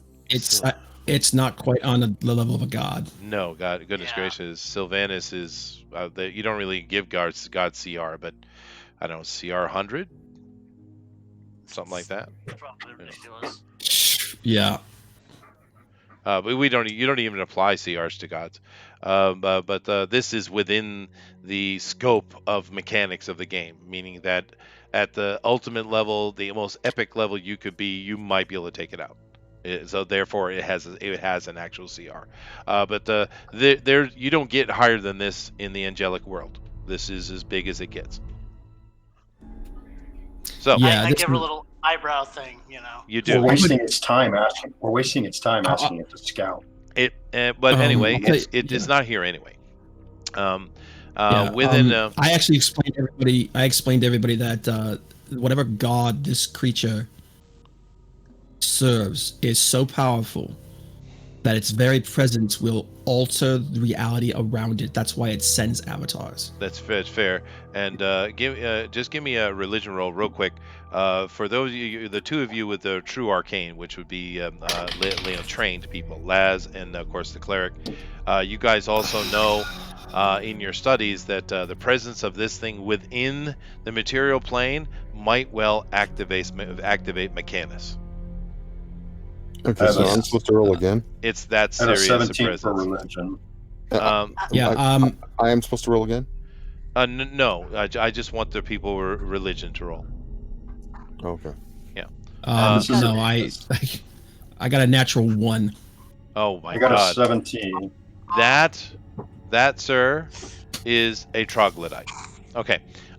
So for the monk who was paying attention in classes, you did notice that on its forehead, because you did take classes, you were raised in a monastery, and of course the pantheon is studied. On the forehead of that creature, you saw an emblazoned rune, and it was the rune of Pelor. Yep. Kind of figured This that. is who- By the way, even though I got a 1, I still got a 7 on my roll. So No, you rolled a Doesn't- 1. It's nat a damn one is troglodyte. nat- Yeah. You So forgot this is how religion this is works. the avatar Yeah. of Palor that you summoned, Laz. We need to use it more effectively than for scouting. Yeah, but now hold on a Okay. second Yeah. now. Now, there's a problem here that Okay. you guys might not be paying attention to.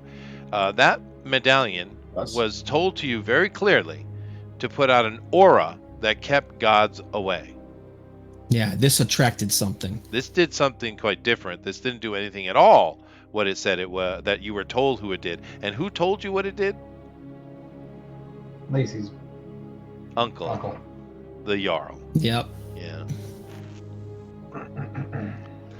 Anyway, after you Sylvanus the Jarl and the. I look at Lacey and I'm just like, your family socks. suck.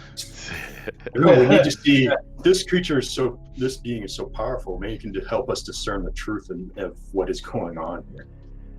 Absolutely. Now, you guys have your conversation in If it- chat, and about a minute later, this thing is floating and running all of a sudden. And of course, Mr. Scout, because you move at high speed, you have the ability to see speed in a different way. You see it arrive, but it's almost too fast for you to even comprehend it.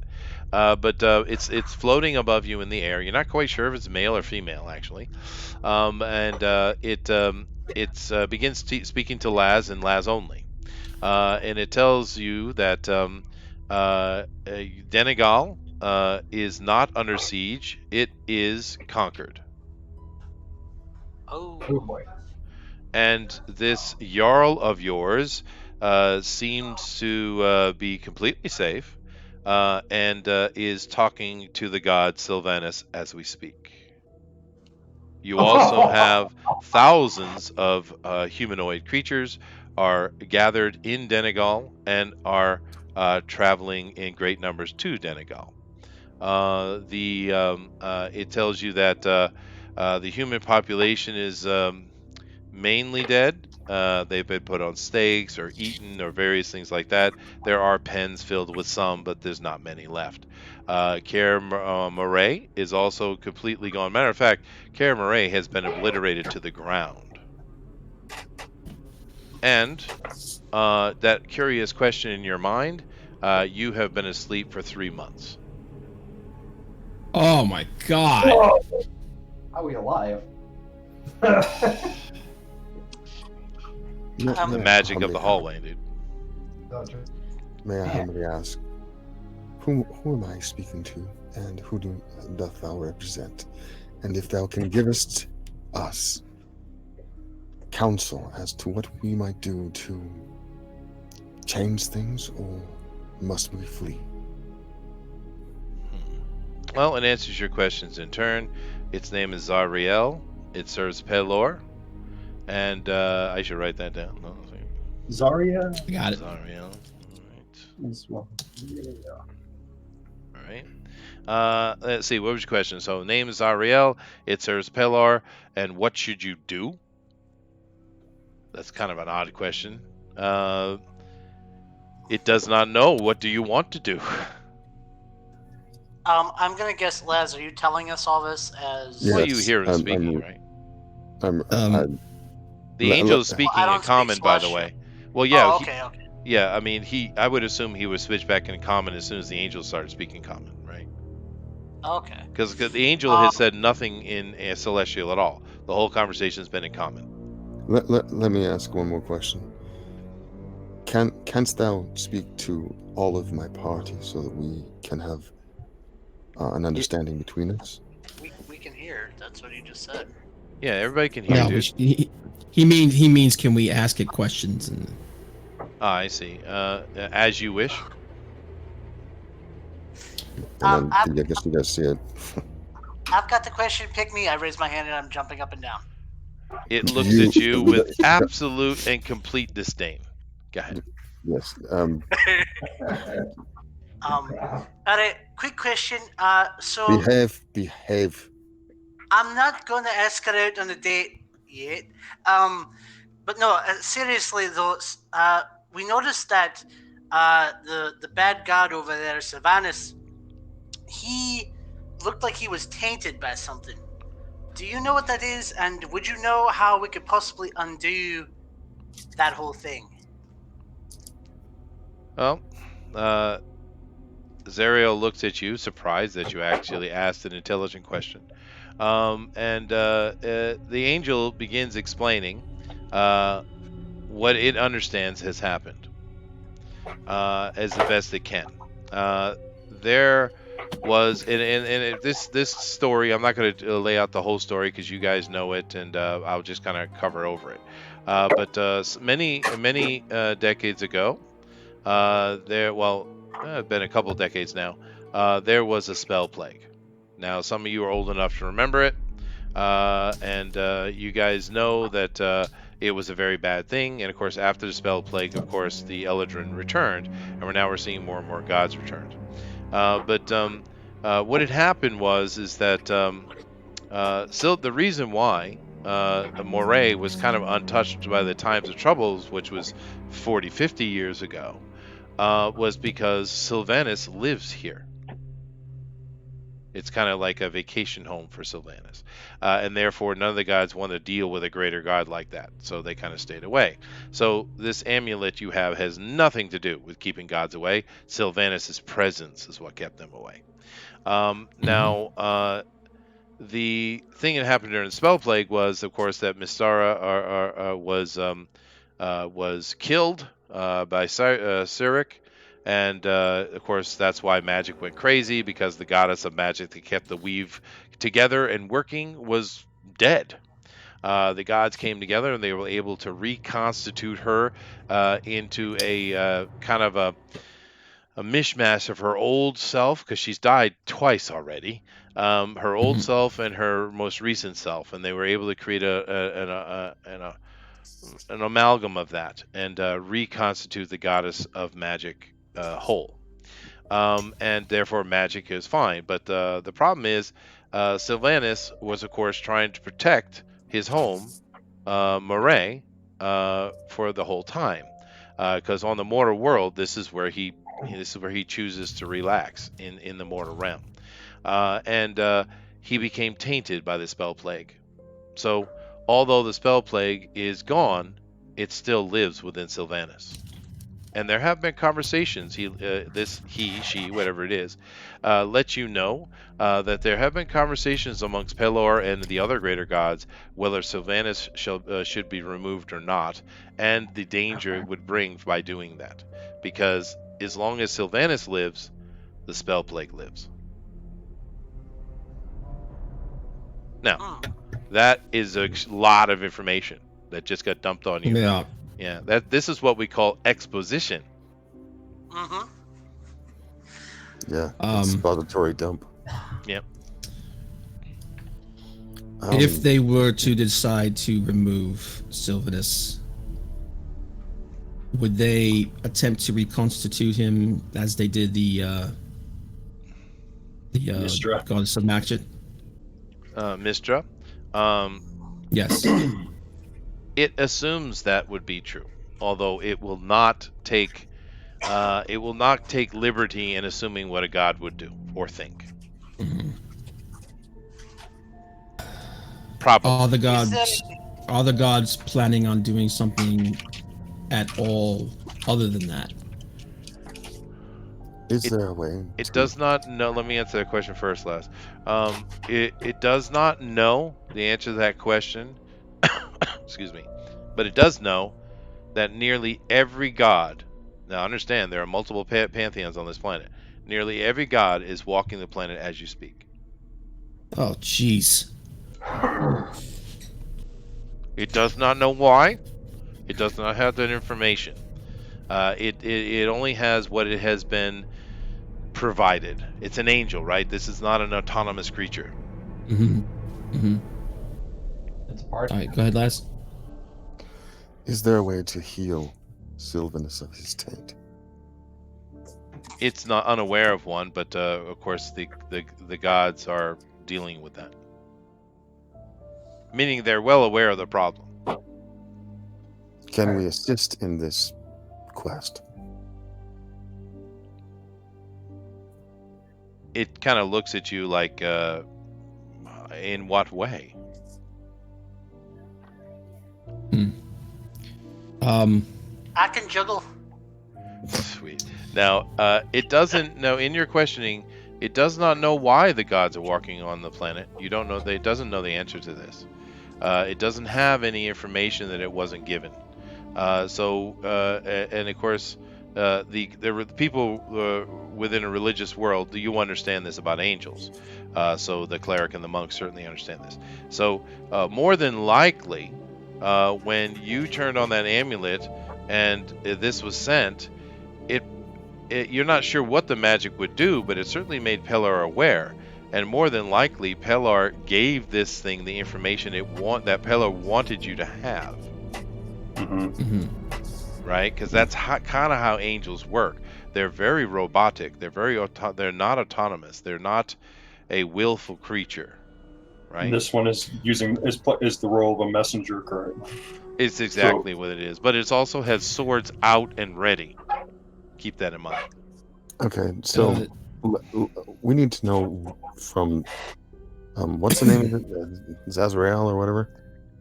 This is Zariel. Zariel, yeah. We need to know exactly what Pelor wants us to know through his avatar. So should I ask her that? Yeah, sure. Go ahead. Yeah. What's Zazel? Zariel. Zariel. The Lord Za. Zariel. Is there a message or information or wisdom that Pelor wants to relay to us through you? He does. Will you give it to us now, please? It nods its head and it says that Lord Pelor would like you to get the amulet close to Sylvanus. Oh boy. All right. What would that do? It does not know. Well, I guess clear a path then. Okay. I guess the best question would be, Take us to him. can you take us to him? It says, I can't do that because once you take it off, it no longer would be here. So the creature can't take it itself. Yeah, I guess it probably could take you. It doesn't. Let me see this creature. Hold on a second. Yep, it opens a gate. Oh crap! Okay. Woo! Okay. I have a question. I have a question for my compatriots. Do you want me to do this alone, or do you want to assist me? We're a group. We stick together. I'm Now- not going alone. Would you like to see what's on the other side of the gate that just opened in front of you? Yeah, Can anybody see us through the gate that they just opened? It's pure probably. hell. Great. No, it seems that no one does because there are people right there. So let me bring this back up and come over here. It's Walmart on Black Friday. Now, yeah, right. Now, where was it here? Now, this is you guys are up on the. This is a picture of Dinale again, and up on the Capitol cliff. In front, there's like a gathering area in the front of that Capitol dome you see that can overlook down onto the city below. Of course, you can't see the city from here, but you do see lots of little fires coming up. They seem you can't see the floor here. You can only see out into your kind of behind. But it seems more like instead of being a fire, it seems more like lots of little campfires for some reason. And you notice that standing up here, you have Jarl Kendrick, who looks like he's been tortured. He has scars and stitches and all manner of things. He's basically naked outside of a loincloth. You can make out his face, even though it is swollen from being beaten. and he is kneeling in front of who was that guy I had? He's kneeling in front of what looks like a kind of a shrunk down, cowering Malar. He's smaller than he was. He's more like around 5 feet now. And he's cowering, and he kind of he's in a Clovis position, and he's standing over top of the creature. And you see the calf in your view. You see the calf of some giant. That's probably Sylvanus. Is there a Quick. better location than literally right behind the bad guy? Yep, I would. that's I'd what you ask, asked. That's what I'm going to ask. Is that Sylvanus? It nods its head. Question What 2. shall I? What, my compatriots? What shall I do? I asked the angel a question. The avatar. Do we have to be holding the amulet? Can we just throw the amulet through the door? Once you take the amulet off, I leave. Yeah. All right. So you're going to, if we get this thing close to Sylvanus, you're going to attack Sylvanus. Is that what you're going to do? I am going to aid and serve my lord. Do understand, the person who steps forward, which of course has, so he doesn't say that. When Laz steps forward, Laz dies. If you go through that portal, you're dead. Understand that. And anyone who goes We with can. So your god wants us to go on a suicide mission. Well, it depends. Laz could go by herself, or you could all go. But everybody who goes will surely die. I'm asking the angel. Your god wants us to go on a suicide mission. Your life is unimportant to the events that are taking place. I've got another question. Is there something? Can we perhaps stealth our way in and get this thing close to him? We could just not go to the door and find our own way. It says that you can do as you like.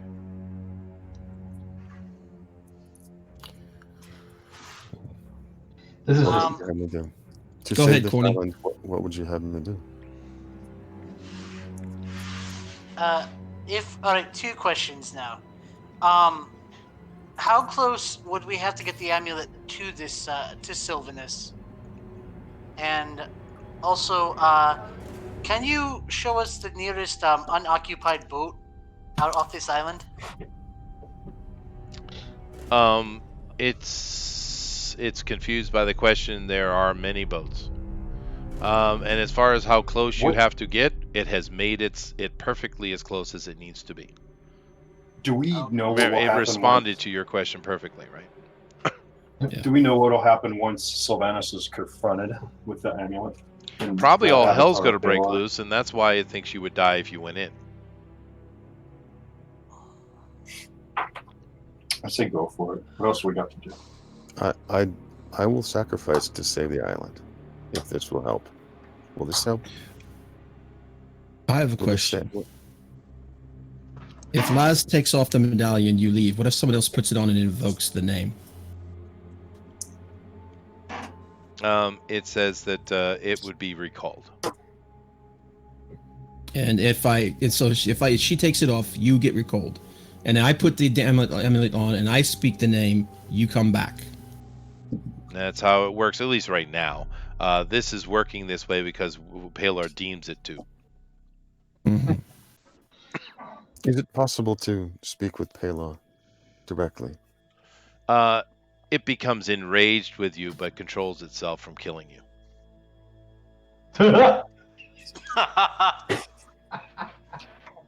Oh. You know, it's not unheard of that mortals can affect the world of gods. In our time, we've seen the change of Mistra and You're Cyric. making it very angry, dude. Oh, I can't ever. I suggest you be quiet and stop pissing off the nice angel lady. Why don't you ask it that? You, I asked the avatar. You said all the gods are paying attention now. It seems so. It doesn't really have an answer to that question. It doesn't know anything more than it knows. Mm-hmm. No, I got it. I look at everybody. Give me 5 minutes, Where's please. Coralon? That's what I'm going to go find out. I'm going to walk a ways away, and I'm going to kneel down, and I'm going to start praying to Coralon and ask him for guidance. What does he Wow. want me to do? I'm going to. Okay, hold on a second. Stop everything you're doing. Who has fate points? I do. I do. Yeah. Okay, Lacey does as well. Do you have a fate point, cleric? Yep. I would strongly suggest that everyone throw a fate point at the cleric right now. Okay. All right. Now, I'll give him when I 2. say I walked away out of earshot. So Yeah, but let's be smart about this. You tell your party what you're doing, right? mm-hmm.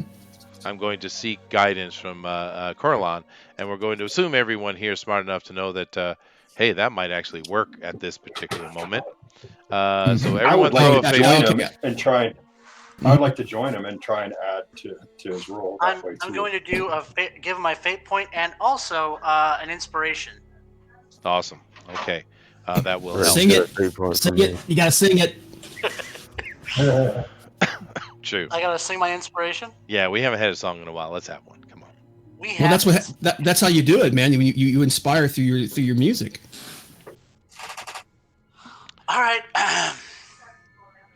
As I was going over the far-famed Great Peak Mountains, I met with Captain Farrell and his money he was counting. I first produced me crossbow, and I then produced me rapier, saying stand and deliver, for he was a bold deceiver, much a ring-dum-a-doo-dum-a-da. Whack for my daddy-o, whack for my daddy-o, there's whiskey In the jar. It's a great song. I sing that in my band. Nice. Whiskey in the jar. Okay, hold on a second. I start bobbing my head and put up the devil horns. Right? Yeah, everyone loves the Metallica version of that. But that is a very old ditty this is a from classic Ireland. Yep. Yeah. Yep. Anyway, all right. So we have our inspirations. We have our fates burned. Now for everybody listening, there is precedence for what I'm about to do. This is not outside the bounds of rules. I'm not homebrewing something or just pulling something out of my butt, which I can do if I like, actually. But there's actually precedence for this. So you're going to make a religion roll with advantage, and you're going to get. Let me see what we got. 1, 2, 3, 4, 5, plus 10 to the roll.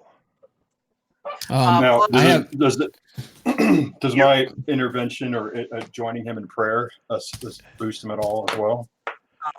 No. He's getting plus It's all 10 from included. everybody. Plus he gets all his religion roll bonuses that he has, which he's got plenty. He's probably 7 or 8 or 9.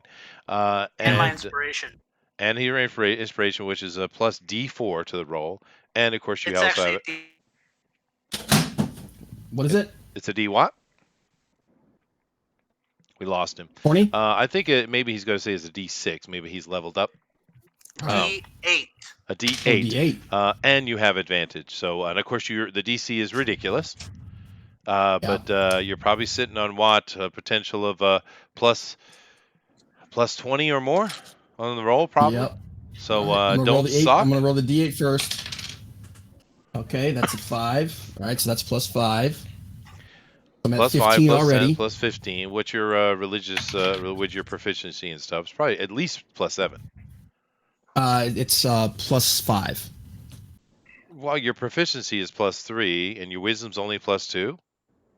Oh wait, no, actually everything's gone up, so that's a mistake. So it's probably plus 8 Yeah, because you get 7. plus 2 for the 3, proficiency. wisdom. You get plus 2 Actually, for being specialized. God, you might. Actually, it's a plus 11. Yeah, that makes more sense. So that's plus 26. Yeah, So and I rolled a 17. So all right, so that's a 27. That's a 40. That's a 43. Sweet, perfect. So that is well beyond impossible. Rock on, because we needed impossible. So, all right. First of all, Mr. Cleric, because the presence of your god is appearing in front of you. This is an actual avatar, by the way. So automatically give yourself a bonus 1,000 points XP. Whoa. All right. And then standing in front of you, floating in front of you, the gigantic form, like 30-foot tall form of the avatar of Coraline is floating in front of you. After I crap myself, In the presence of your god. I'm actually meeting my god. I look at him and I say, command me. It looks That's all I can over. choke out. It doesn't say anything to you. It looks at you.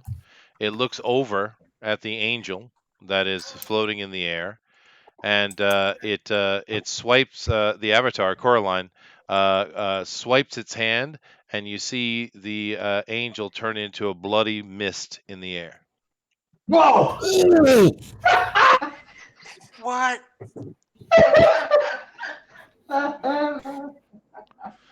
Oh my god. Oh. Coraline says, speaks to you, and everybody here take 10 points of damage. What? Wow. Dang. Your god's real nice. Dude, Yeah. a god is speaking in front of you. The fact that he's here, like I said, a god like on that level can like warp reality around them just by being there. Yeah. Just hope he doesn't get an itch and flexes. It speaks to you and it says this: Moray is lost. Anything from Pelor and his impetuous manner would do nothing but get you killed. I do not agree with the wasting of life, and certainly not the wasting of my servants. You need to head to Serafal. This is where you need to be. There's nothing more for you here. Sylvanas will be dealt with in the best way he can be. This is not an easy endeavor. But things are in motion, well beyond that which you can comprehend. The movement for everything that is happening on Toriel, as well as other places within the cosmos, are all moving towards Serafel. And do keep in mind that Sylvanas himself is moving to Serafel, because that is his ultimate goal, to eliminate the Eladrin completely. And then it disappears. Were we close enough to get caught in the blood splatter? Probably. You're covered, dude. You're absolutely covered. Yeah. What I the turn hell around. just I turn around. I look at everybody with the biggest grin on my face, like that was freaking awesome. Now the only thing that's left of the angel. By the way, we just need to leave. So the god didn't leave us any way of getting out of this place. Great. It What- did not. No. yeah, But hold on. Let me finish the scene before you guys make decisions. From that misting of an angel, the only thing that's left is the crunkled up, twisted, shattered pieces of armor and sword. But one thing that does clank on the ground, seemingly whole, is a bow and arrow, a longbow.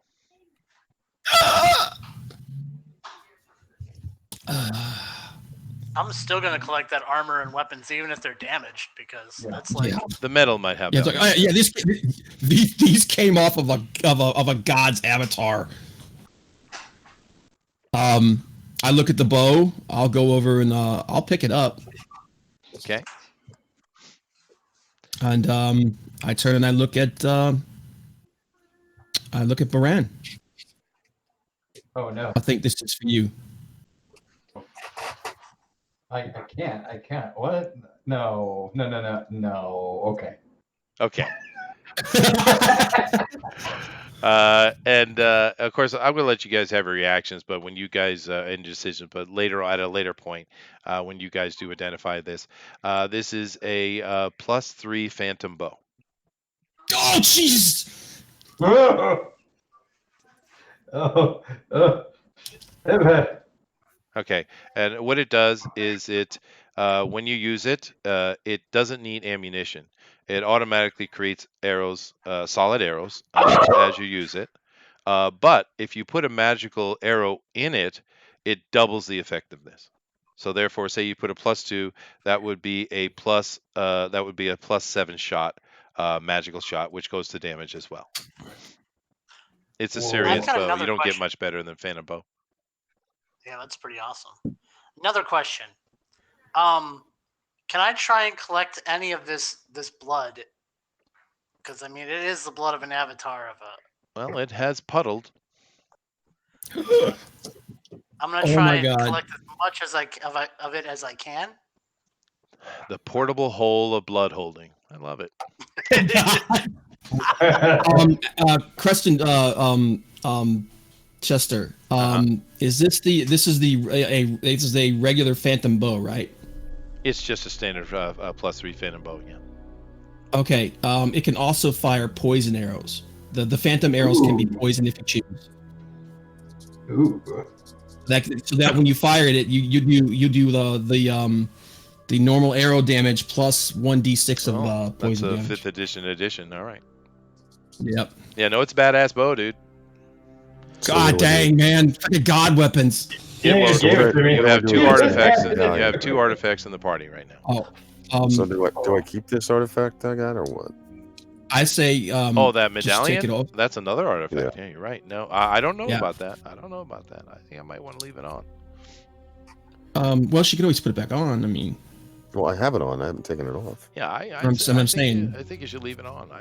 The DM thinks you should Okay. leave it on. Yeah. Well, here's the Okay, thing, the even though the DM avatar, even though that Okay. avatar died, like anything that dies, like that's from a different plane, plane. is Yeah. still alive in its plane. It just died on this plane. Maybe, unless the god decided to destroy it on all planes. Yeah. True, but I mean that'd just be. But it pretty- wouldn't. Yeah, of course, Corlin No. didn't do that. It just sent it away. Yeah. Plus, it's a construct. It's basically this It kind is of an a angel construct, is like a that's true. construct. So. Yeah. It's not but, like a planar. Planars have free will. Yeah. Yeah. I don't know if I would keep it on just because. Well, basically, the GM was telling us to keep it on, so I would say take it off.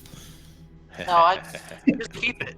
Just keep. Well, it. no, keep it. No, definitely, she can have it. I was like, you can keep it. I wouldn't keep it on though. Well, whatever don't decision think. you make, just let me know. Did the gateway close, by the way? Oh yes, most certainly. As soon as the angel's obliterated, Right. yeah. All right. Well, All right. If you recall that angel, it's probably not going to be too. what do you guys think? Keep it You on think or it take it goes off? I say take it off. Take it off. Take it off.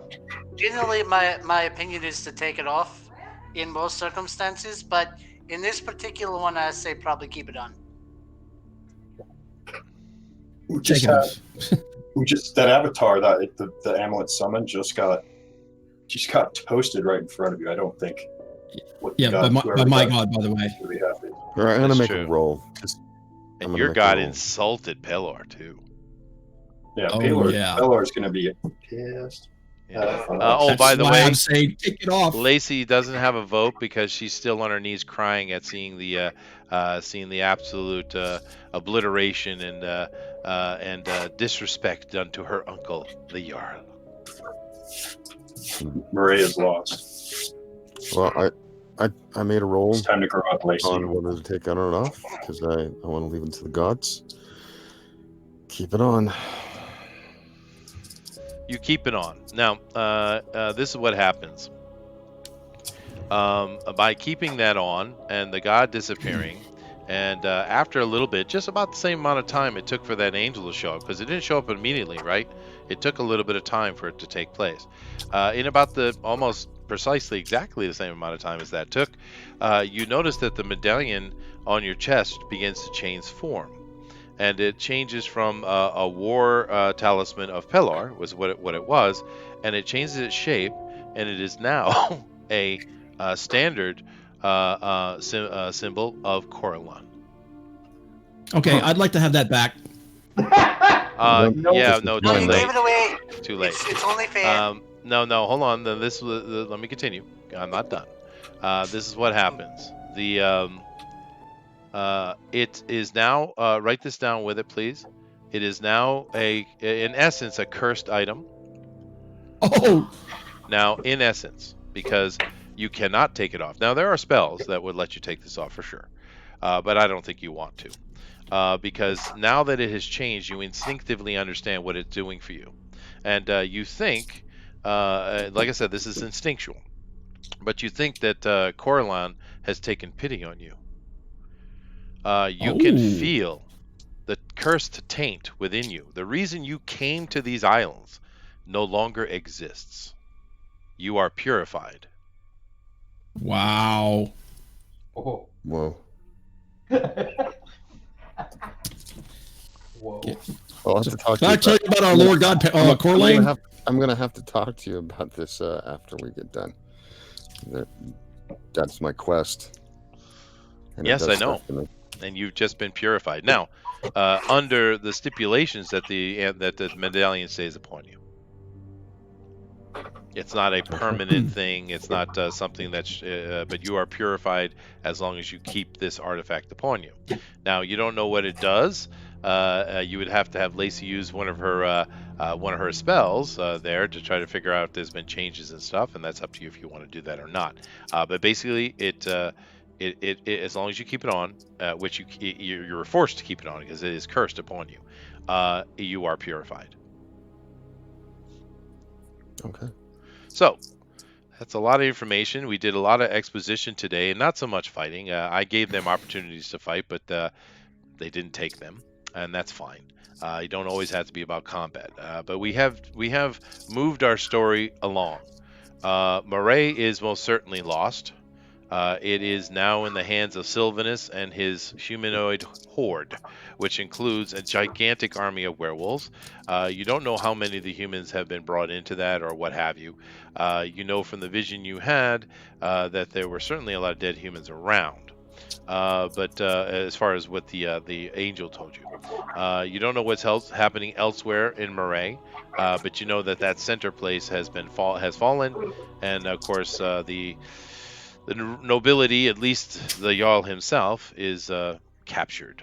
You don't know. It's a bit confusing because the Jarl sent you over to Denon's Delve and seemed to either misunderstand what the medallion did or just lied about it, but yet he's also a prisoner. You don't know what's going on with that plot, right? Now, you guys are sitting in a situation where you have a choice. You could try to work your way into Denegal and save some of Lacey's family if whoever, how many are left. Try to figure out exactly what's going on with that. Or you could do as the god just told you to do and head to Serafal. Well, since the god just did me a solid, Yeah. God says, A lament from Moray. Sing it, Corny. yeah, so- Also, Corny we're needs to- gonna do my plan from the beginning and get on a boat and get off this island. It was your plan from the beginning, and you are now justified, sir. Mhm. But actually, yeah, I don't know how happy you're going to be about that, little Corny, because you basically just been enlisted. Yep. Been pressed into service. Pretty much. I don't like getting pinned down. I'm a pretty free halfling, you know. Yeah. Hey, I asked my God what to do, and he told me. So guess where I'm going? No, it was a good move. It was a smart move. I had that in the back of my head when I laid out what I'm doing. Except if you guys haven't noticed, I'm kind of doing a kind of part 2 of the Time of Troubles, the sequel. Right. For those of you guys who read that series, it was a great book series. You might know where I'm going with it, or maybe not. I might have a twist or 2 or 5, but that's kind of what I'm doing. So That's a good series. it's a great series, Like, dude. Yeah. Search for more money. I dig it. I dig it. How big is this thing I'm wearing, by the way? Looks like a hubcap. It's shrunk down considerably now that it's Coraline's symbol. Okay. Yeah. Now it's just a saucer. I don't want to be carrying around like a friggin' breastplate. Yeah, no, it was Flash big. that It was bling. very big before, yeah. It's a Flash that giant bling, baby. chain. But it also shows the kind of thinking of the gods, right? Pelor is big, proud, flashy, god of lawful goodness, right? and he is a good god. But he's certainly a well-dressed, shiny god. Where Coraline is far more reserved and contemplative. And of course, you can keep in mind that Pelor is a greater god, but he is a greater god of Toril, right? Coraline is a greater god of the planar realms. It's a quite different level of thing, right? Because Coraline is everywhere that elves are. Pelor is only where Torilians are. Right? So it's a very different type of greater. They're both greater gods, but they're a different type of greater god, right? Anyway, so any questions or decisions or anything we want to do, because we are sitting on our 2 hours, so I'm just kind of curious to kind of wrap it up here. So I got something I want to do, but I can wait until next game session. okay. Anybody else? Any questions? Any comments? Anything like that? I should go over the chat and see if they're yelling at me or not. Nope. They're all. Yeah, they're all clapping about the sing along, and Jennifer thinks it's gross that you blew. Jennifer thinks it's gross that you blew up the friggin' angel. You think it's gross? I do apologize. I would have a dirge. I would have a dirge for Murray from our little. Yeah, he should prepare that for next week. Yeah, I'll have something prepared for next week. As we're sailing away, he can sing it. That perfect. Kind of how the Star Spangled Banner was created. Little Murray. All right, so I guess that's it. If anyone has any questions or specifics, awesome. All right, guys, thank you very much for joining us here. I apologize we didn't have any combat, but that's all right. They chose not to do combat and be stealthy and different about it, and that's completely fine. Our story has certainly moved along. They made some interesting decisions that moved the story along probably a session quicker than I expected, because what I wanted to do today was to kind of get them to the outskirts of Denegal, so they would all the information they would have gotten by the end of the session with their own eyes, basically. But that move with the amulet, and of course with the invoking of Coraline himself, and successfully doing that, that expedited us very well. So now we know kind of exactly what's going on, and we now have a bigger focus. We don't know what awaits them in Serafal. If they choose to go directly to Serafal, of course they don't have to. But Serafal is the next step in our mission, and it should be interesting because that place is way more dangerous than here. So, thank you guys. Let me see. Who has not done a Namaste yet? Bob I did it last week. No, I did it last week. You did? I haven't done it in a while. I haven't done one. You haven't done one? Oh, awesome. Not Slick Jimmy hasn't done one at all yet, so we're going to let him do it. So, Slick Jimmy's going to give us a Namaste moment, and then we're going to we got to get out of here. So thank you guys very much. We do appreciate it. We have a lot of fun with this gaming session. It's a very abbreviated session. I'm used to spending all night into the early mornings playing D&D, but it's fun to do it this way, and it's appropriate for what we're doing here on YouTube. But do keep in mind that tomorrow, of course, at 8 p.m. Eastern Standard Time, we have our normal comics news today. We hope you guys come and join us for that. And, of course, we have a standard week of things ahead of us. So awesomeness all around, and namaste me, man. Sit down, my children, now, as I tell you the wisdom I lay upon you. Fly high, sail low, and carpe diem. Namaste. Namaste. Indeed. Hi. Later, guys. See ya.